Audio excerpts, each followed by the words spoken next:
Suzuki Toyota ரெண்டு பேரோட காரும் பார்த்துட்டிங்க அப்படின்னா ஆல்மோஸ்ட் சிமிலராக தான் இருக்கும். இல்லை, ரெண்டும் ஒரே கார் தான், ஒரே டிசைன் தான். ஸோ வந்துட்டு இந்த வீடியோவில் வந்துட்டு ரீபேட்சிங்னா என்ன, அண்ட் சுசுகியும் டொயோட்டா ஏன் இந்த மாதிரி ஒன்றா வந்துட்டு இருக்காங்க, அண்ட் என் வாழ்க்கையில் நடந்த ஒரு சோக சம்பவத்தையும் உங்களுக்கு இந்த வீடியோவில் சொல்ல போகிறேன். ஸோ இந்த மாதிரி இன்ஃபர்மேஷன் தெரிஞ்சுக்க மறக்காம நம்ம சேனலை லைக் பண்ணி ஃபாலோ பண்ணிக்கோங்க. ஸோ இப்போ ஸ்ட்ரெயிட்டாக வீடியோக்குள்ளே போயிடலாம். சுசுகிக்கும் டொயோட்டாக்கும் நடுவில் ஒரு நல்ல ஃப்ரெண்ட்ஷிப் இருக்குது, ஒரு குட் பாண்டிங் இருக்குது. அப்படிலாம் ஒன்றுமே கிடையாது. சிம்பிளாக விலையை குறைக்கணும், அவ்வளோதான் அவங்களோட கான்செப்ட்.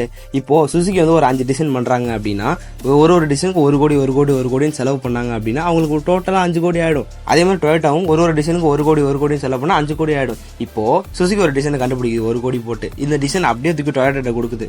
ஸோ அவங்களுக்கு டொயோட்டாவுக்கு 1 கோடி வந்துட்டு ப்ராஃபிட், இது அப்படியே டொயோட்டா வாங்கிட்டு வந்து விற்றுருவாங்க. ஸோ இந்த மாதிரி ஒரு பார்ட்னர்ஷிப்பில் தான் வந்துட்டு இவங்க 2 பேரும் வேலை செய்கிறாங்க. மற்றபடி இவங்க 2 பேருக்கு நடுவில் ஃப்ரெண்ட்ஷிப் பாண்டிங் எதுவுமே கிடையாது.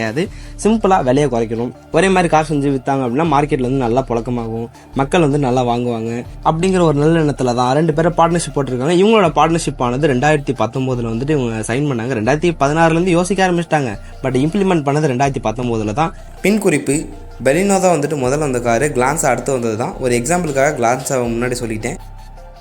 அண்ட் ரீபேட்சிங் அப்படிங்கிற ஒரு விஷயம் என்னன்னா, இப்போ சிம்பிளாக எடுத்துட்டிங்க அப்படின்னா டொயோட்டாவில் கிளான்ஸாக இருக்கும். அந்த கிளான்ஸாவை தூக்கி அதில் கொஞ்சம் மாடிஃபிகேஷன் பண்ணி அந்த டொயோட்டா சிம்பிளை தூக்கி சுசுகின்னு வைக்கிறாங்களா, அந்த பேட்சை வந்து ரீபேட்ச் பண்ணுறது, டொயோட்டாவை எடுத்துட்டு சுசுகி வைக்கிறது, இது பேர் தான் வந்து ரீபேட்சிங். ஸோ இப்படி தான் சுசுகி பெலனோ வந்து கிரியேட் பண்ணாங்க. கிளான்ஸாவும் பெலினோவும் ஒன்று தான். என்ன அப்படின்னா கொஞ்சம் வந்து மாடிஃபிகேஷன் பண்ணியிருப்பாங்க. அப்படியே மொத்த டிசைன் போட்டால் நம்ம தான் கண்டுபிடிச்சிருவோம்ல, எல்லாம் நம்ம ஆளுங்க தான் ஒளிஞ்சிருக்க லட்சணம் அந்த மாதிரி. அதனால வந்துட்டு அவங்க கொஞ்சம் இன்டெலிஜென்ட்டாக யோசி கொஞ்சம் ஸ்பெசிஃபிகேஷன் மாற்றுவாங்க. இதில் வந்துட்டு ஒரு விஷயம் இருக்கும், இதில் ஒரு விஷயம் இருக்காது. மற்றபடி டிசைன் எல்லாம் ஓரளவுக்கு சிமிலராக தான் இருக்கும். என் வாழ்க்கையில் நடந்த ஒரு சோக சம்பவத்தை சொல்கிறேன் கைஸ், கேட்டு போக. ஒரு நாள் எங்கள் அப்பா கூட வந்துட்டு வண்டியில் போயிட்டு இருக்கும்போது அங்கே வந்து டொயோட்டா கிளான்ஸாக போயிட்டு இருந்துச்சு. பட் நமக்கு அப்போது அந்த காரை பற்றி ஒரு அறிவும் தெரியாது. அதனால நான் என்ன பண்ணேன் அப்படின்னா, அது சுசுகி பெலினோ தான் அப்படின்னு சொன்னேன். எங்கள் அப்பா இல்லைடா அது டொயோட்டா கிளான்ஸ் ஆடான்னு. எனக்கு அப்போ இந்த கிளான்ஸ் ஆடா என்னன்னு தெரியல. எனக்கு தெரிஞ்ச சுசுகி அதில் பெலினோன்னு ஒரு கார் இருக்குது அப்படின்னு தான். எங்கள் அப்பா சொல்கிறாரு, இல்லைப்பா அது பெலினோ தான், கிளான்ஸா கிடையாது அப்படிங்கிறேன். அப்புறம் எங்கள் அப்பா நேராக கூப்பிட்டு போயிட்டு பக்கத்தில் காட்டினாரு, பார்த்தா டொயோட்டா கிளான்ஸான்னு போட்டிருக்குது.